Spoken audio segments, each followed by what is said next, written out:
सभी को राधे राधे। आज प्राचीन भारत का इतिहास मौर्य काल चैप्टर 8 के बारे में पढ़ते हैं। इसके कुछ क्वेश्चंस करते हैं, तो आइए चलते हैं इसके क्वेश्चन करते हैं।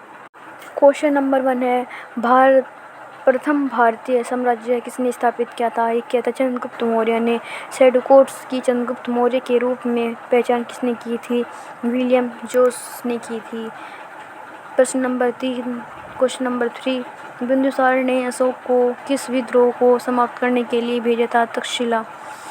चंद्रगुप्त मौर्य के पश्चात सिंहासन पर कौन बैठा? बिंदुसार। प्राचीन भारत में कौन सी एक लिपि दाईं से बाईं ओर लिखी जाती है? क्रोसेट लिपि। चंद्रगुप्त मौर्य के दरबार में भेजा गया यूनानी राजदूत कौन था? मैगस्थनीज। सारनाथ स्तंभ का निर्माण किसने करवाया था? अशोक ने। किस अभिलेख में अशोक का प्रमाण नामोल्लेखित है? मास्की का लघु शिलालेख में।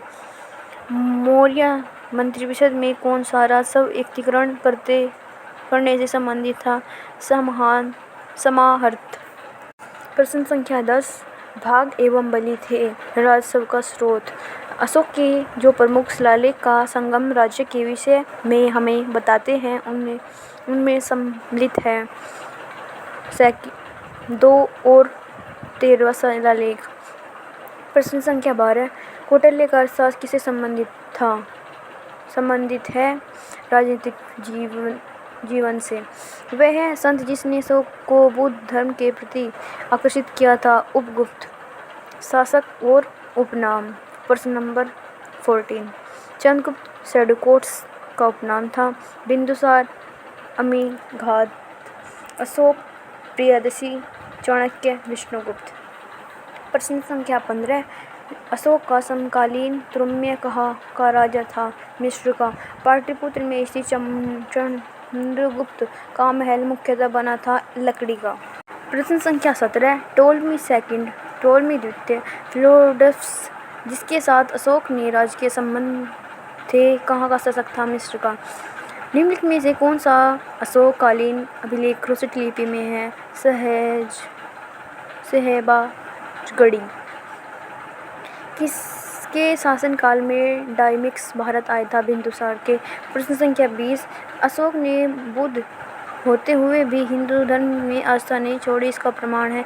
देवनिप्य की पादी। उत्तराखंड में सम्राट अशोक के शिलालेख की एक प्रति कहाँ से मिली है? कालसी से मिली है। प्रश्न संख्या 22, इनमें से किस दक्षिणी राज्य का उल्लेख अशोक के अभिलेखों में नहीं है? सातवाहन का। गुजरात लघु शिलालेख जिसमें अशोक का नाम उल्लेख किया गया है, कहाँ स्थित है? मध्य प्रदेश के दतिया जिले में। प्रश्न संख्या 24, निम्नलिखित प्राचीन भारतीय अभिलेखों में से कौन सा एक खाद्यान्न के देशों का संकट काल के उपयोग में हेतु सुरक्षित रखने के बारे में प्राचीनतम शाही आदेश है? सोहोगोर ताम्रपत्र। प्रश्न संख्या 25, वह स्थान जहाँ पाक अशोक ब्राह्मलिपि का पता चलता है? अनुराधापुर। ब्राह्मी लिपि का प्रथम उद्भाषण किस पर उत्कृष्ट अक्षरों से किया गया है? पत्थरों की पट्टियों पर। निम्न में से किसने सेल्यूकोड्स, चंद्रगुप्त मौर्य और सिकंदर महान की भेंट का उल्लेख किया था? जस्टिन ने। अशोक ने निम्नलिखित शिलालेखों में से किसमें दक्षिण भारतीय राज्यों का उल्लेख हुआ है? द्वितीय मुख्य शिला पर।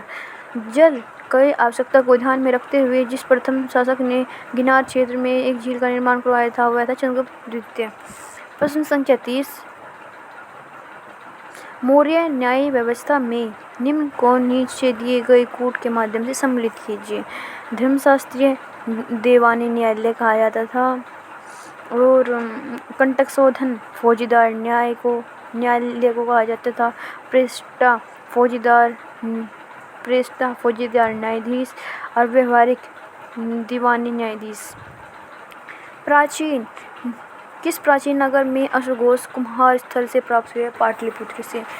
प्रश्न संख्या 32, मौर्यकालीन अधिकारी और वर्तमान नाम। एग्रोनॉमी जिले के अधिकारी को शुल्क अध्यक्ष, व्यवसाय एवं व्यापार का अधिकारी को शीताध्यक्ष, कृषि भूमि का अध्यक्ष, अकाराध्यक्ष, खाने का अध्यक्ष।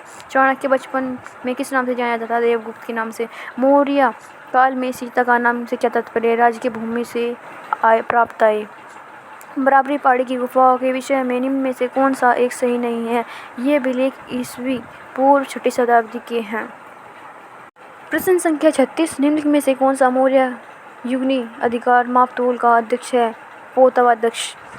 निम्नलिखित में से किस स्रोत में से उल्लिखित है कि प्राचीन भारत में दास्तां नहीं थी? मैगनीज की इंडिका। फिरोज शाह तुगलक द्वारा अशोक के निम्नलिखित स्तंभों में से किसको उसके मूल स्थान से हटाकर दिल्ली मंगवाया गया था? ए और बी, यानी कि मेरठ स्तंभ अभिलेख को और टोपरा स्तंभ अभिलेख को। प्रश्न 39, क्वेश्चन नंबर 39, कलिंग युद्ध का विवरण हमें ज्ञात होता है 13वें शिलालेख से। प्रश्न संख्या 40, क्वेश्चन नंबर 40, ब्राह्मी और खरोष्ठी लिपि को किसने पढ़ाया? जेम्स प्रिंसपे ने।